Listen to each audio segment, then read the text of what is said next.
Vaya al capítulo 23 del libro de los Salmos.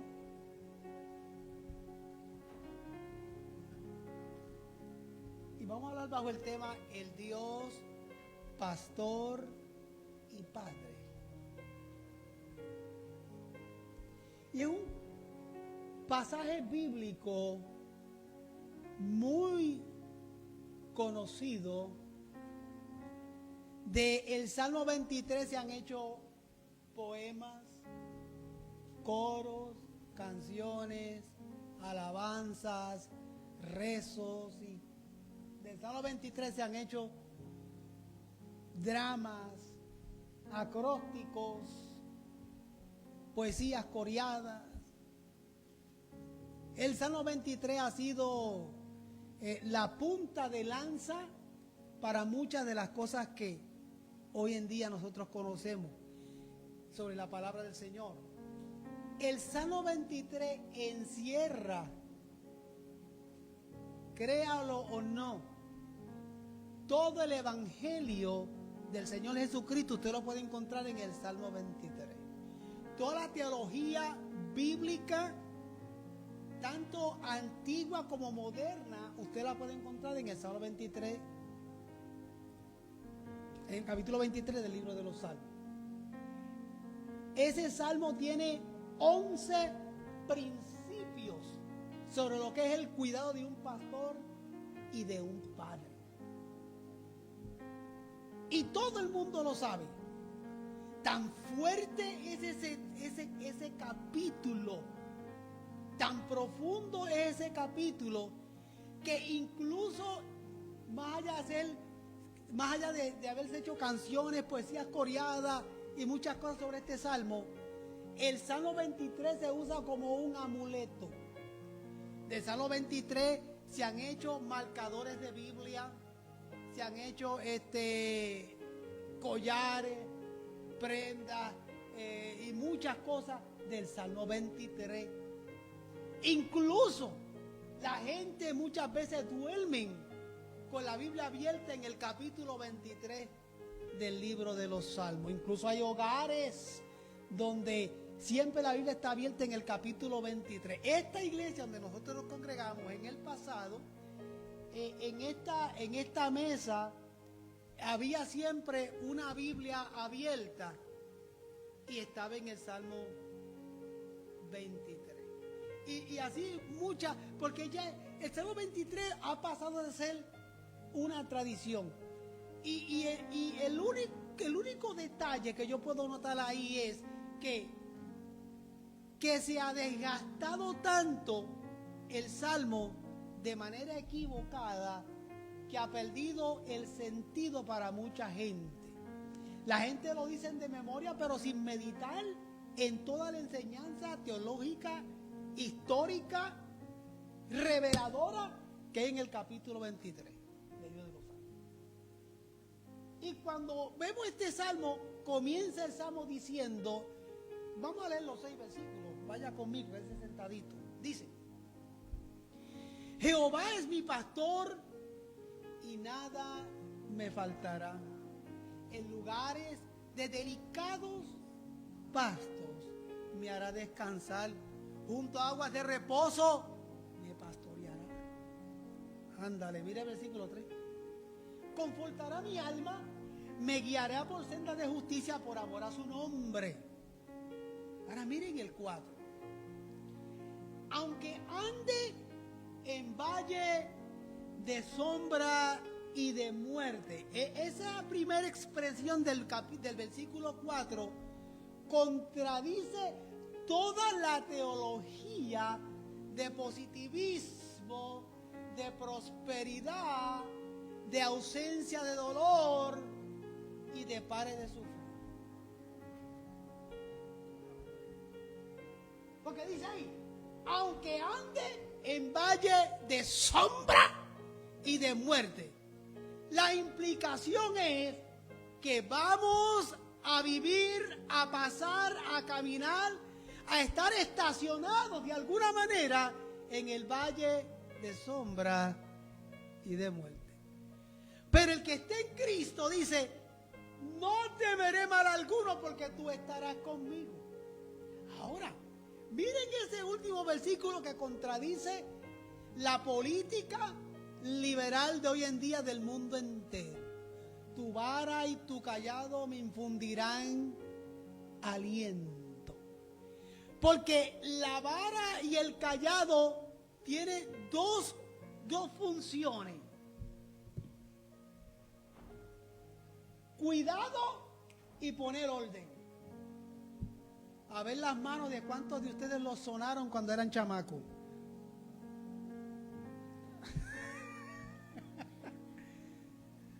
¿A usted lo llegaron a sonar alguna vez cuando era un chamaco? ¿Lo te sonaron alguna vez?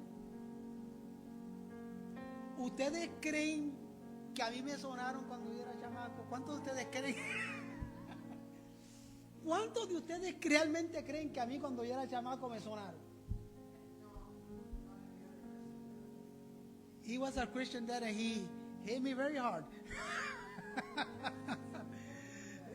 No, it was a good dad.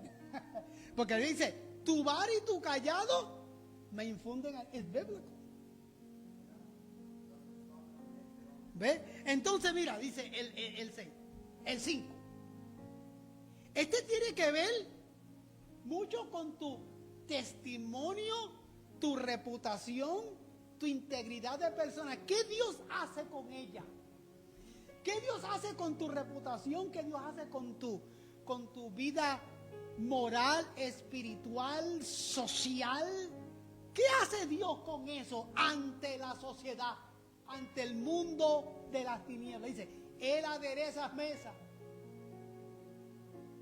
delante de mí para que yo sea testigo del poder de Dios en presencia de los que me hacen daño, de mis angustiadores. Ay, mira qué cosa más hermosa. Entonces, es mi cabeza con aceite. Un es mi cabeza con aceite tiene que ver con la teología de predestinación, de que yo te escogí, de que yo te llamé. ¿Te ves que tiene toda la teología bíblica ahí? Con aceite. Mi copa está rebosando. Que también mi copa está rebosando. Habla del gozo perpetuo que debe de haber en cada corazón de cada creyente. ¿Cuántos dicen amén? Aleluya. El gozo perpetuo, la vida abundante que debe haber en la vida de cada creyente. Mi copa está rebosando. Alabado. Y hay personas en los cultos que parece que no tienen la copa rebosando. Alabado sea el Señor. Y mira el versículo 6. Ciertamente el bien y la misericordia me seguirían todos los días de mi vida. Él habla de la protección, del cuidado del Señor y todo lo que implica ese cuidado y todo lo que está en favor de nosotros. La Biblia es clara cuando dice: el ángel de Jehová acampa alrededor de los que le temen y los defiende. Y entonces y concluye con las disciplinas espirituales, por lo menos con una de ellas, con una de las disciplinas espirituales que abarca y amarra a las demás. Y en la casa de Jehová moraré por largos días. Que dice Hebreos 10:25, no dejes de congregarte, que es una de las disciplinas espirituales. Y en la casa de Jehová moraré por largos días. O sea, yo deseo estar en la presencia del Señor. ¿A través de qué? De mi oración, de mi meditación, de mi devocional, de mi ayuno, del congregarme, de mi alabanza. Todas las disciplinas espirituales que alimentan y edifican mi vida espiritual aparecen en el capítulo 23 del libro de los Salmos. Toda la teología bíblica está ahí. Todo el evangelio está ahí. ¿Quién escribe este salmo? Pues mira, este salmo le escribe un rey muy famoso, muy conocido. No sé cuál rey era mejor en Israel, si Salomón o David, no sé cuál era mejor de los dos. Pero los dos eran dos reyes escogidos por el Señor que llevaron al pueblo y cumplieron con el deber que Dios les encomendó, con la altura que Dios les demandó. Y los dos tienen algo en particular. Salomón recibió sabiduría.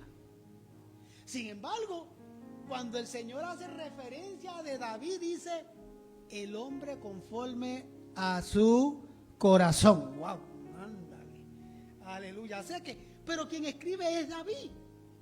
Y David, en el Salmo 23, él es quien ve a Dios como pastor y padre. Los versículos del 1 al 4, David ve a Dios como su pastor y su padre celestial. Y los versículos del 5 al 6, él ve a Dios como un anfitrión. Ese es David. Al ver a Dios como pastor y padre, David se ve a sí mismo y se reconoce a sí mismo como una oveja. Alabado sea el Señor. Aquí va la primera pedrada. Con calor. Si David ve a Dios como su pastor y como su padre, quiere decir que él a sí mismo se ve como oveja del Señor. Y cuando le digo lo que les digo, se los digo porque ser papá es algo más que ser simplemente el padre biológico. Cuando usted dice que es papá, es porque su vida se hace presente en la vida de sus hijos. Eso es el papá. Cuando hablamos de papá, estamos hablando, cuando tú reconoces que Él es tu papá, significa que Él está presente en tu vida y tú estás presente en la vida de Él como hijo. Les testifico. Mi papá, el pastor Carlos Manuel Sánchez Alvira, que está en la presencia del Señor, Él es mi papá. Y yo lo reconozco como papá, porque no simplemente fue mi papá biológico, sino que Él estuvo presente en mi vida en todos los sentidos. Fue papá, fue pastor, fue amigo, fue consejero, y cuando me tenía que sonar, me sonó. Alabado sea el Señor.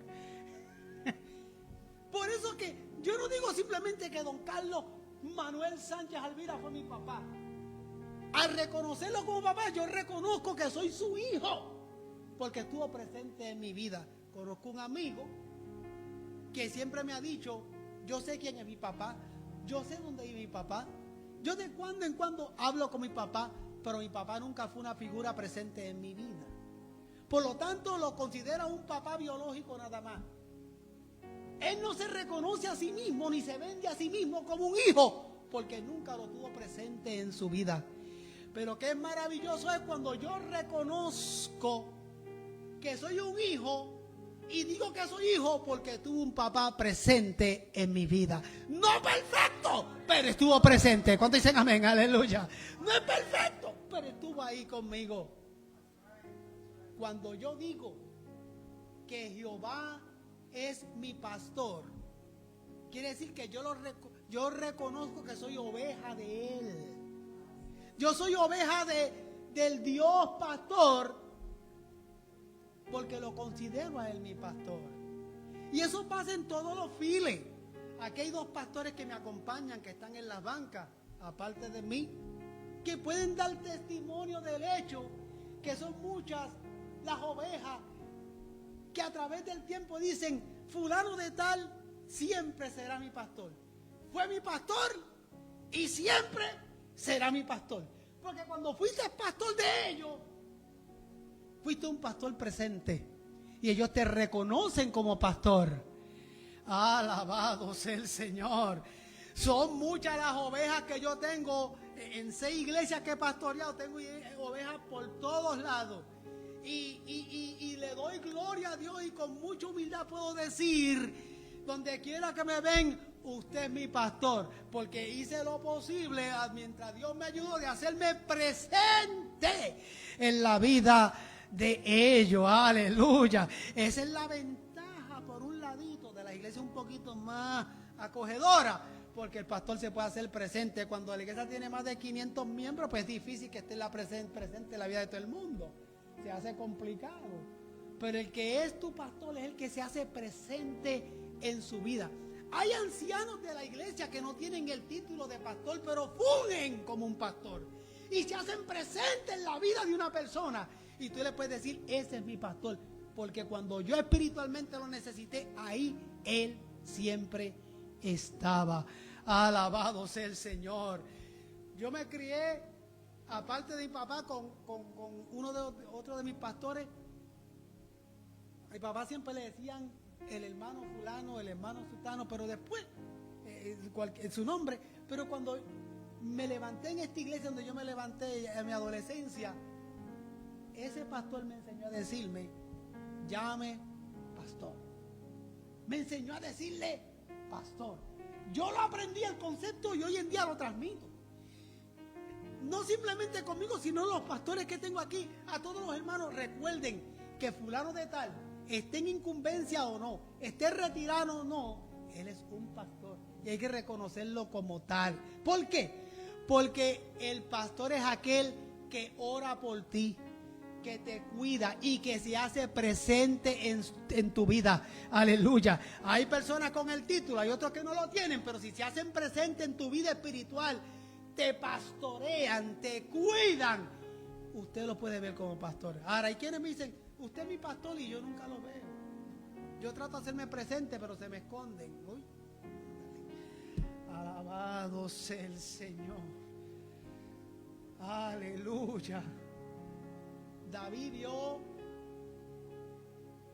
a Dios y reconoció a Dios como pastor y como padre. Y él se reconoce así como oveja, porque Dios se hizo presente en su vida. ¿Sabía que hay mucha gente en el mundo rebelde con Dios?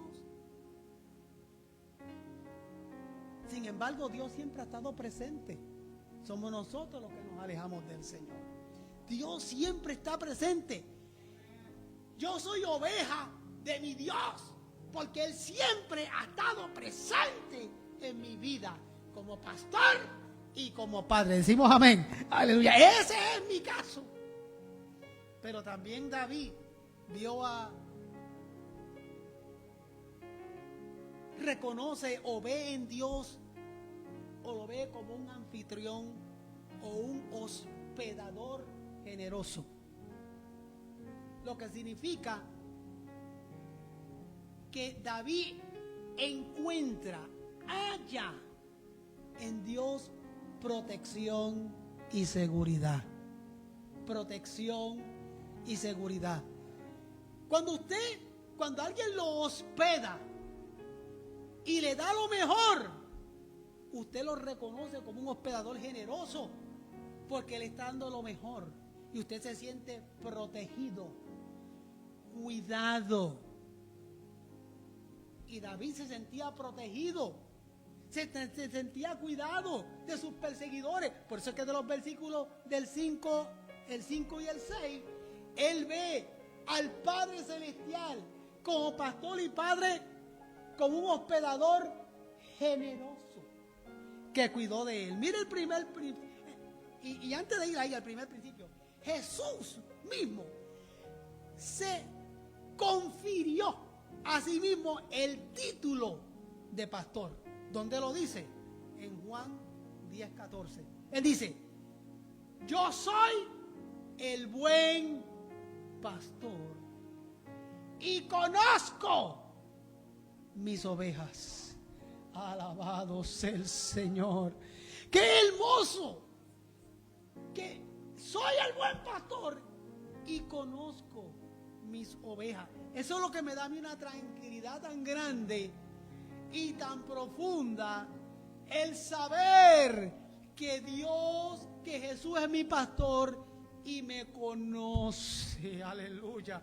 Y por cuanto Él me conoce, Él sabe cómo tratarme. Bueno, los que tienen un solo hijo, pues carecen de algunas experiencias. Por ejemplo, nuestra hermana aquí atrás y nuestro hermano por allá y aquella familia por allá, lo que tienen es un solo hijo. Y como lo que tienen es un solo hijo, pues lo conocen bien, bien a ese único hijo. Pero cuando tú tienes más de uno, como son 2 o 3, y en mi caso somos 6,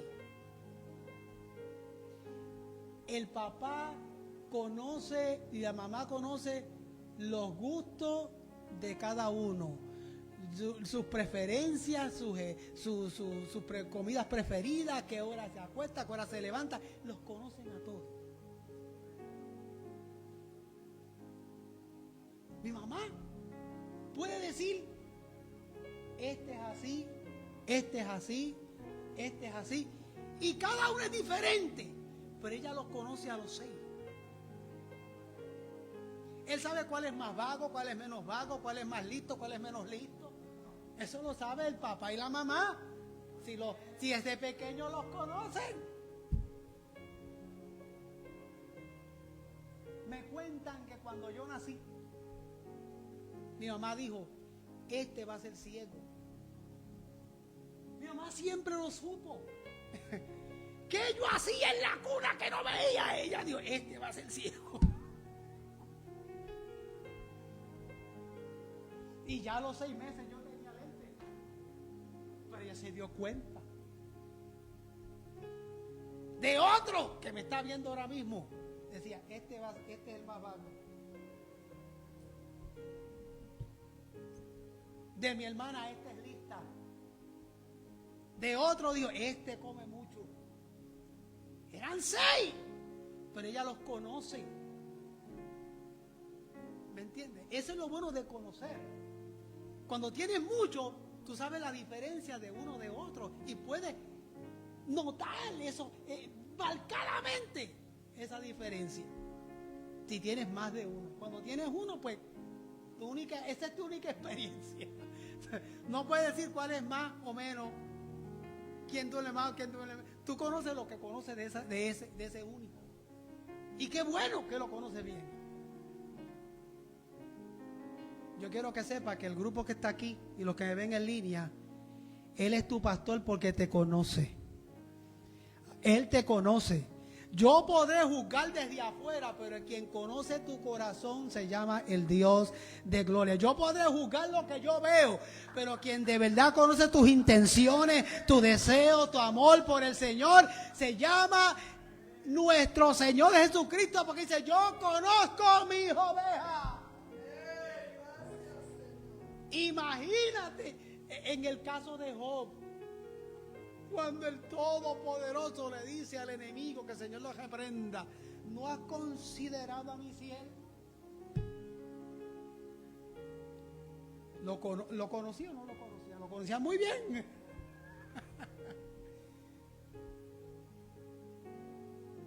Dios sabe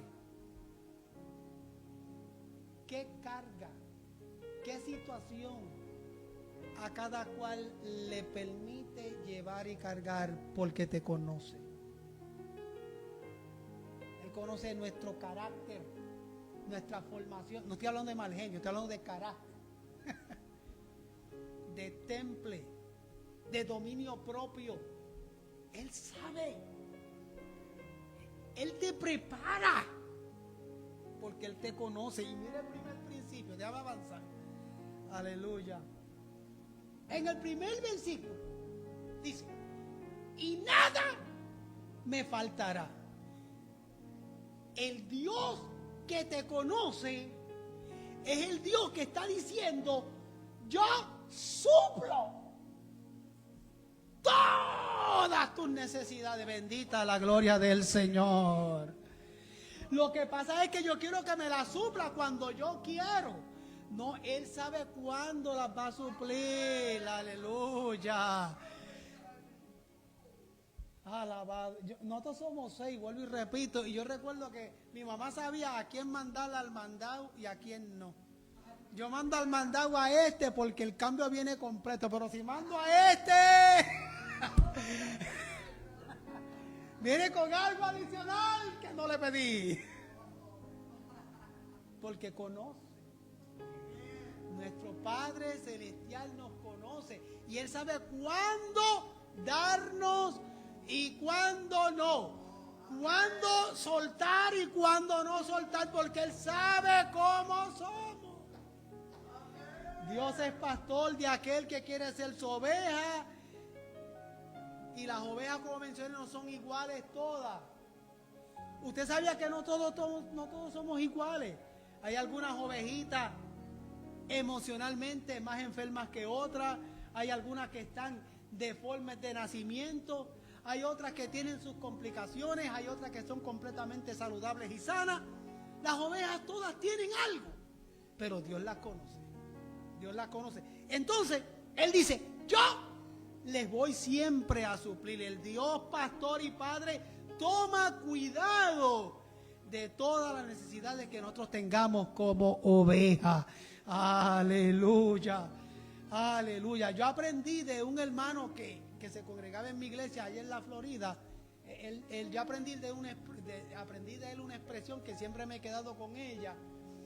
Cuando creo que más apretada está la cosa, de repente viene un airecito. Lo que está diciendo es que de la nada llega una bendición, porque Él es el que suple todas nuestras necesidades. Mira el segundo principio. Usted va al versículo que dice: en lugares de delicados pastos me hará descansar, junto a aguas de reposo me pastoreará. O sea, el Dios que te conoce, te ofrece, porque Él ofrece descanso y reposo. Ese es el Dios que nosotros le seguimos. O sea, y mira dónde Él te ofrece descanso y reposo: en lugares de delicados pastos, en aguas de reposo, que representan tranquilidad, que representan paz, que representan un oasis en medio del desierto. El creyente encuentra en Dios, incluso, que es bien importante hoy en día, descanso mental. La salud mental en este país está en crisis terrible, pero los que estamos en Cristo, los que confiamos en Dios, Él nos ofrece descanso mental.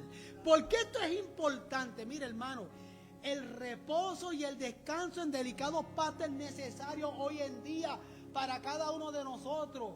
Si usted confía en el Señor y te apegas a los delicados pastos del Señor y recibe la oferta de la tranquilidad y la paz que Él te da, te vas a evitar los estreses que van a terminar en un infarto o en un derrame cerebral.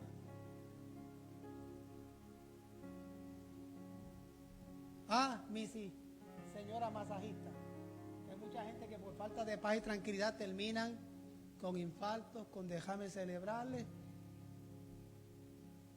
y tiene que algunos de los profesionales de la salud tratar de componer,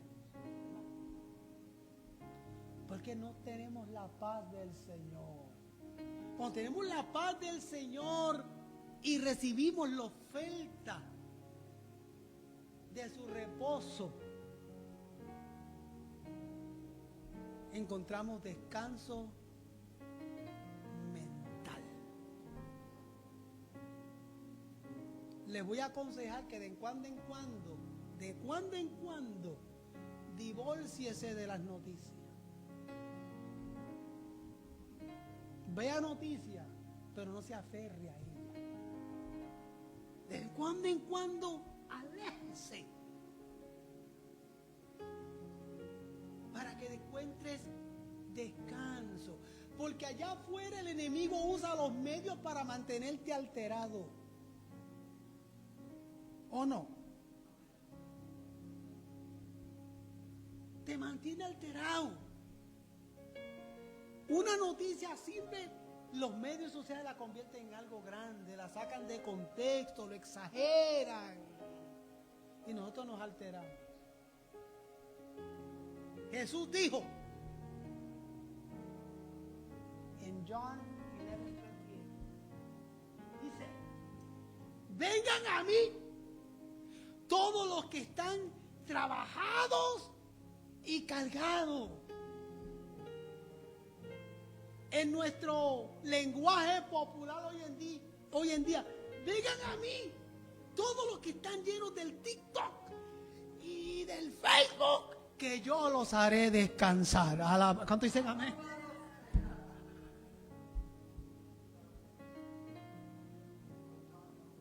Aleluya. Descanso mental. Porque el descanso mental produce algo que se llama equilibrio emocional, estabilidad, dominio propio.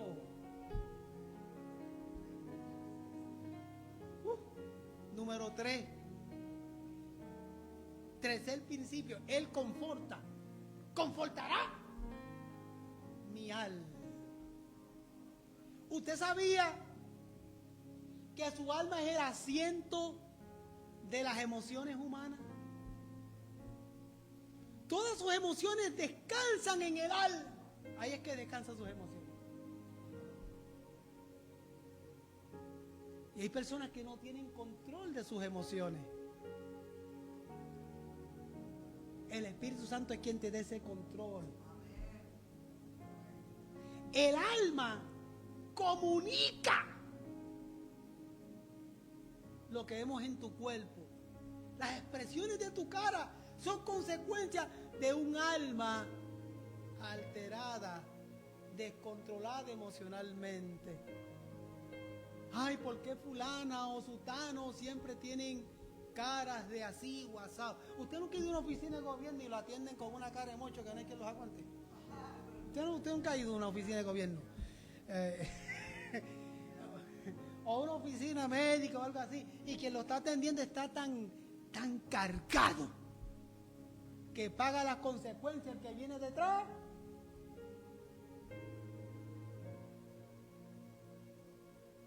Hace unos 5 o 6 días fui a una tienda aquí abajito, no voy a decir el nombre porque ellos no me pagan. Y cuando llego, en ese momento la que está atendiendo en la caja estaba limpiando y que le cae una gota de cloro en el ojo.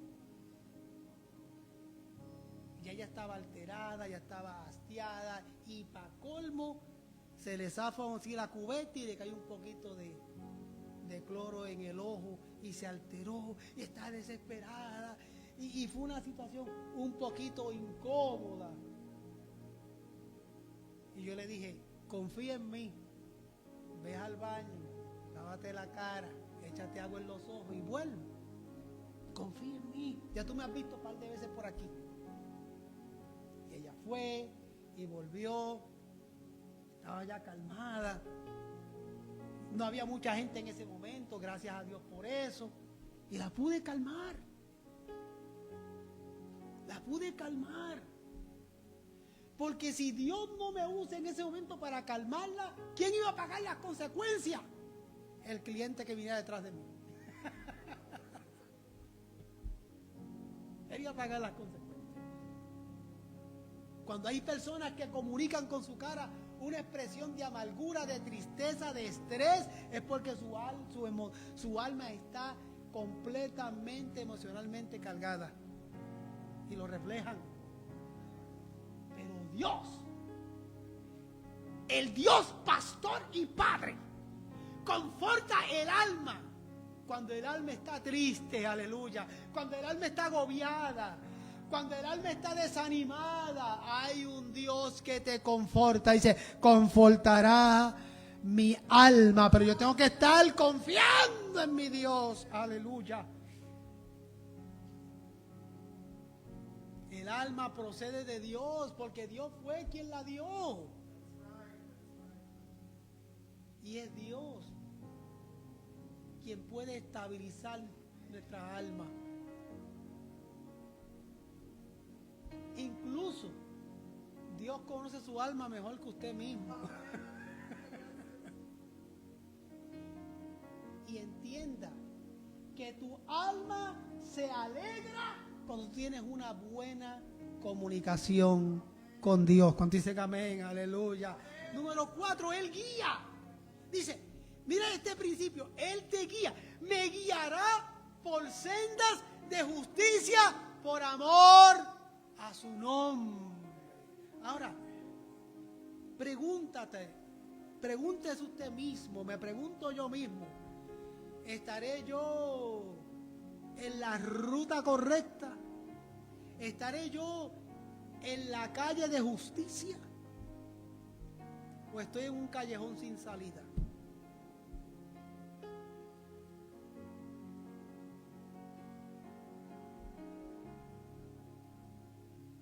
Antes de que hubiese GPS en el mundo, el GPS era, ¿dónde vive fulano? Cuando pases a aquel árbol que está allí y pases la curva, ahí vas a ver una casa color rosita, después vas a ver como una barandita, y esa casa que está ahí enseguidita, ahí vive fulano. ¿Cuántos se acuerdan de eso?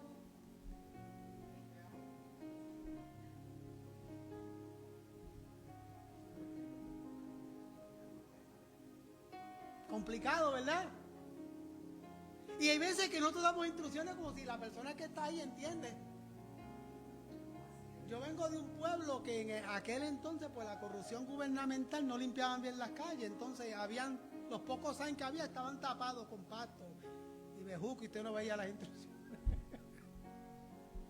Y había que dejarse llevar, como el pajarito de Fruit Loop, sigue mi nariz. Aleluya, era bien complicado. Si yo estoy en el Señor,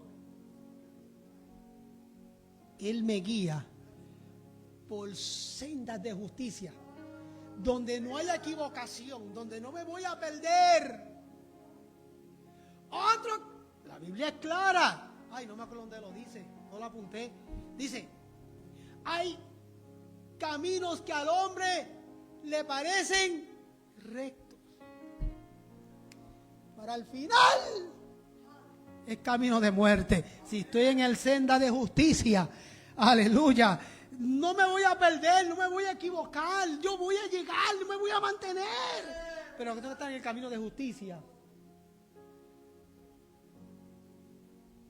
La justicia está representada en la cruz, porque la justicia tiene que ver con dimensiones verticales y horizontales.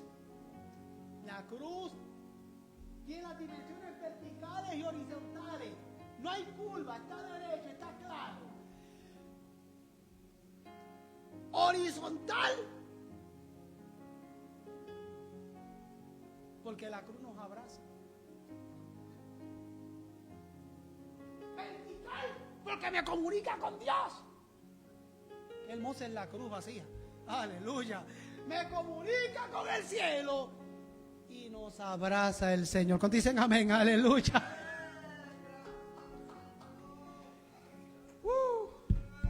Ese Gólgota, el Gólgota, pasó a ser el púlpito más maravilloso del mundo entero.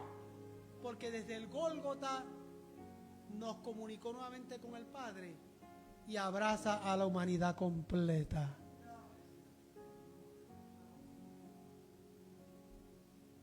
Senda de justicia, donde el creyente que es oveja es guiado por el Señor.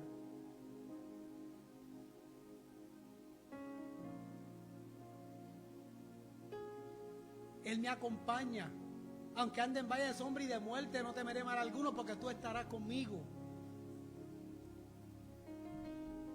El valle de sombra y de muerte es un camino que todos tenemos que atravesar o que estamos actualmente atravesando.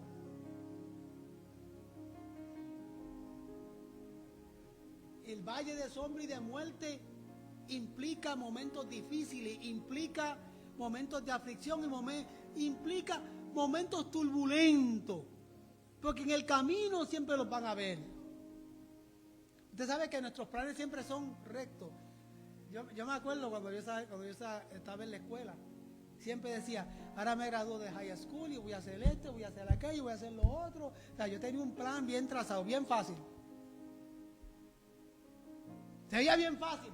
Salgo de aquí y llego aquí. Lo que yo no sabía, que en el camino habían tantos obstáculos. El valle de sombra y de muerte hay que atravesarlo, pero Él está con nosotros. Él nos prometió siempre estar con nosotros. Lucas 23:43. De cierto te digo que hoy estarás conmigo en el paraíso. Hablándole al ladrón en la cruz. Aleluya. El temor a la muerte es algo que siempre estará en nosotros. ¿Y sabes qué?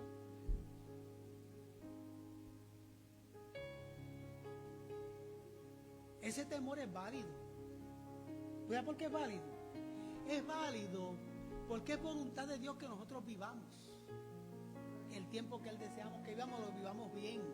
Él quiere que vivamos, es voluntad de Dios. Por eso es que nos da vida abundante. Él vivo el tiempo que Él me conceda vivir aquí, después continúa la vida abundante, pero es voluntad de Dios siempre el vivir. Es voluntad de Dios.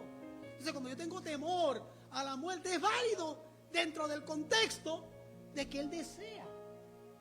Y uno debe desear vivir. Nosotros podemos andar en valles de sombra, pero no de oscuridad.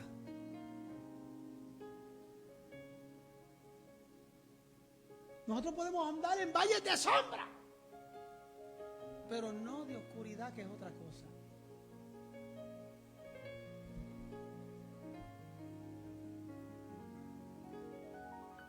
Él nos acompaña, aunque ande en valle de sombra y de muerte, no temeré mal alguno. Tú estarás conmigo. Ahora mira, Él adereza mesas delante de mí en presencia de mis angustiadores. Hay una versión, la Biblia latinoamericana dice: me sirves la mesa frente a mis adversarios.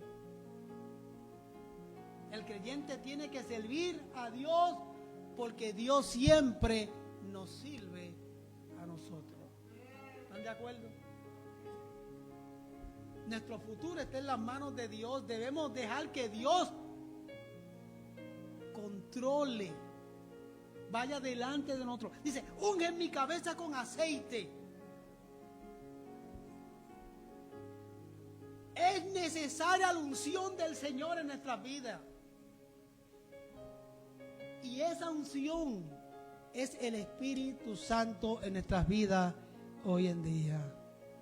Todo creyente vive con el Espíritu Santo.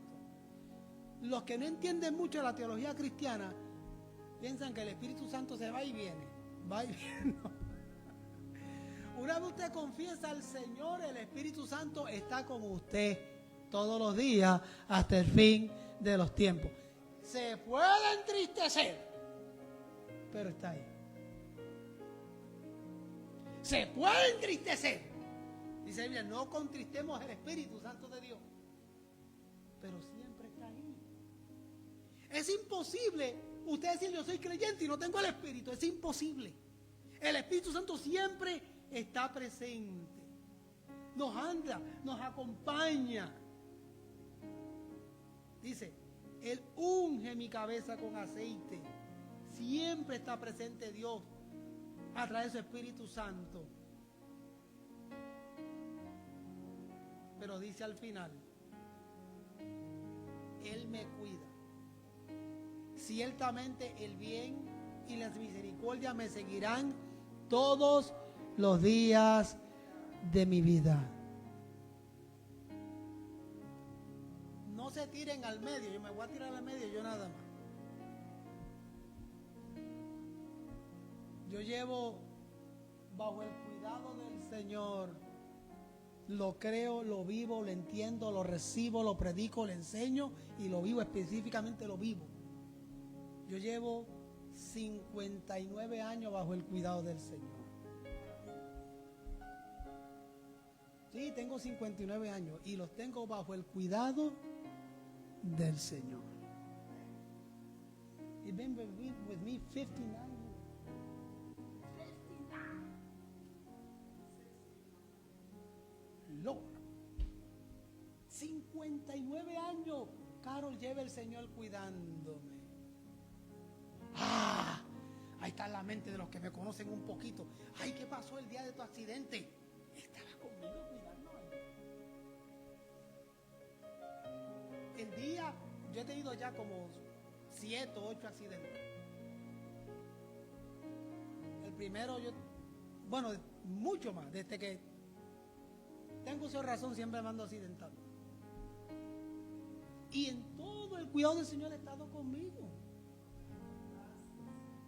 Yo lo tengo claro en mi mente y en mi corazón, que los momentos difíciles e incómodos tienen una razón de ser, de crecimiento en mi vida. Y yo lo comprobé cuando mi último accidente, que fue ¿en qué año fue eso? No recuerdo, fue en el 2016, ¿verdad? Son 10 años ya, 2016 creo que fue. Creo que fue abril del 2016. Cuando tuve este accidente que me dejó con un ojo nada más. Ahí yo pude ver la mano del Señor, porque yo les he contado a ustedes cuando yo estaba en el cuarto no es de intensivo, el que está en el medio de intensivo y el otro. ¿Cómo se llama eso? ICU o UCI, algo así. Que no es intensivo, es el que está medio intensivo. Y cuando yo estaba ahí, yo tenía el collarín que te ponen ese. O sea, cuando usted tiene accidente le ponen un collarín que es bien incómodo. Y yo tenía ese collarín puesto. Ya ustedes saben que mi problema fue de visión, no veía nada. Estaba tirado en la cama, no mirando hacia arriba, pero sin mirar porque no veía. Todo hinchado, todo hecho un etcétera. ¿Y sabe por qué yo sabía que Dios estaba conmigo? Por la paz que yo tenía. Porque a mí lo que me aterró fue escuchar a los vecinos. Eran muchas las... ¿Sabe qué dice el libro de Apocalipsis? Me acordé del libro de Apocalipsis cuando dice que de las profundidades se oyen los lamentos de las almas perdidas. Hay gente que no le gusta esa parte, pero es así. Los lamentos de las almas perdidas se oyen. Las voces de miedo, de temor, de angustia. Y eso era lo que yo escuchaba allí. No por revelación, no por visión, no. Porque los que estaban cerca de mí estaban todos gritando. Tengo dolor, enfermera, en inglés y en diferentes idiomas. Venga, y gritaban y maldecían. Algunos maldecían a Dios, otros maldecían la vida, otros decían prefiero morirme. Insultaban a la enfermera, a los médicos, y yo me aterraba y yo los escuchaba. Decía, y esta maldita vida, y esto, y mira lo que me toca. Y yo más me aterraba y más me aferraba del Señor. Era terrible lo que yo vivía en esa experiencia. Nunca se me olvidará. Como todos maldecían y gritaban. Hasta que llegó una enfermera y me dijo, "You the only one that don't scream and don't say anything. You the only quiet one. Everybody's complaining except you." Porque lo que no sabía la enfermera es que yo tenía la paz del Señor en mi alma. Yo estaba muy tranquilo en las manos del Señor. Y todo el mundo quejándose y gritando, y yo en la paz de Dios. Y cuando me llevaron al quirófano para la primera operación, como ustedes saben que soy hiperactivo, aleluya, no agarraba la anestesia, Carol, y el anestesiólogo ahí, y yo no me dormía ni para nadie. Me echaron la primera anestesia, esa que te ponen así encima del ojo, y después la inyección para que te vayas durmiendo, y después la anestesia general para que te duermas por completo, y yo despiertito. No, hombre, aleluya. Y yo empecé a adorar al Señor, y yo empecé a cantar. Recuerda que se lo testifiqué. Entonces, y yo estaba bien amarrado y bien con todo eso, y yo estaba adorando al Señor, cantando una alabanza al Señor. Y ellos decían, pero él sigue despierto, no lo oye. Entonces el médico, uno de los médicos se pegó, uno de los asistentes, y dijo, él está diciendo algo, pero yo no sé qué. Y uno de ellos se pegó y se pegó y se pegó para escuchar. Y cuando logró escuchar, él dijo, he's worshiping. Aleluya. Está adorando al Señor. Aleluya. Porque yo no lo sentía, el dolor, porque estaba bajo cierto efecto de la anestesia, pero podía la sensación de cuando estaban trabajando en mi ojo. Creo que ellos me lo explicaron cómo fue.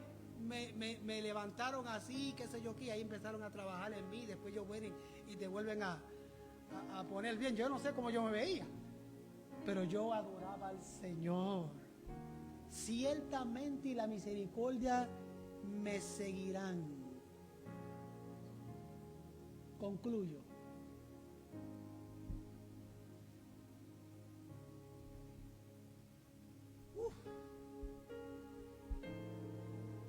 Estoy brincando este slide. Concluyo. ¿Cuántos saben lo que es una cobija? Una cobija, un blanket. ¿Alguien sabe lo que es un blanket, una cobija? ¿A cuánto les gusta dormir con una cobija? A todos, ¿verdad? A todos.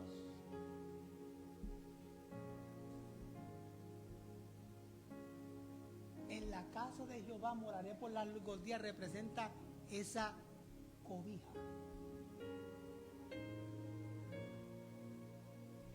¿Usted sabía que la cobija como que representa protección?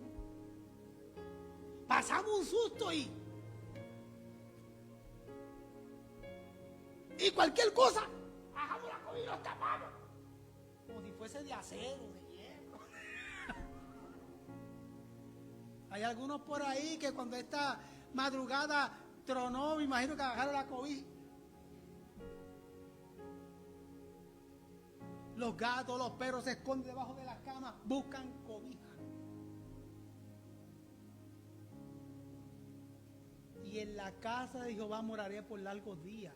O sea, la casa del Señor, la presencia del Señor, el estar cerca del Señor es la cobija que nosotros necesitamos.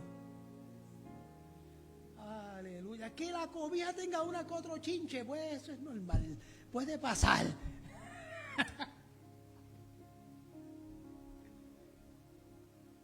Usted dirá, ay, a mí no me gusta ir al templo porque aquí hay gente buena, por ahí 2 o 3 que son tres, pero eso pasa en todos lados. Usted nunca ha ido cuando usted va si usted no busca un hotel 5 estrellas, si usted busca un hotel barato, va a encontrar chinches en la cama, olvídate de eso. Cuando yo era más pobre de lo que soy,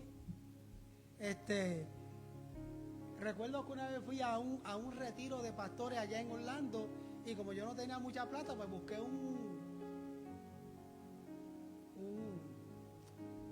hotel de esos bien baratos.